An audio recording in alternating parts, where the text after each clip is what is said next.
एक दिन सास ने बहू से कहा, बहू मुझे एक बात तो बता, मैं तुझे इतना डांटती हूँ, कोसती हूँ और बुरी बुरी बातें भी कहती हूँ और तू पलट कर जवाब भी नहीं देती, ना ही गुस्सा करती हो, बस हंसती रहती हो।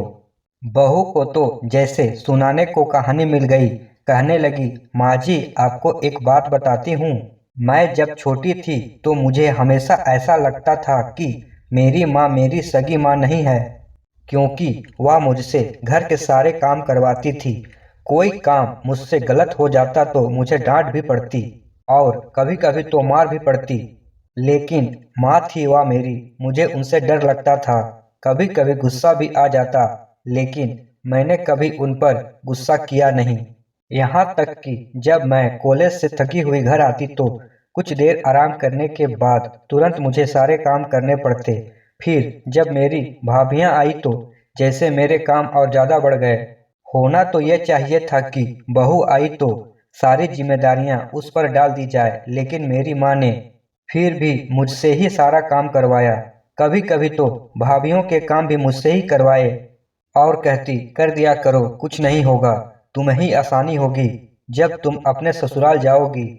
मुझे बहुत गुस्सा आता कि माँ भाभीियों का काम भी मुझसे ही करवाती है और उन्हें डांटती भी नहीं। फिर मेरी शादी के 2 दिन पहले मेरी माँ ने मुझे प्यार से अपने पास बिठाया और कहने लगी, बेटा आज तक समझना कि मैं तेरी सास थी।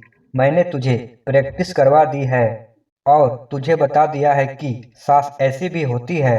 लेकिन अब तेरी शादी हो रही है तो आज से मैं तेरी माँ हूँ। बेटा जब तुम्हारी सास तुम्हें कुछ कहे तो समझना कि जैसे मैं ही डांट रही हूँ।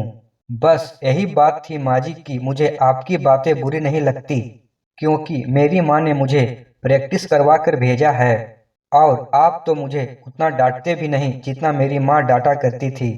इतना कहकर बहू हंसते हुए किचन में चली गई और सास सोचते रह गई, क्या सच में बेटियों की प्रशिक्षण ऐसे ही करना चाहिए।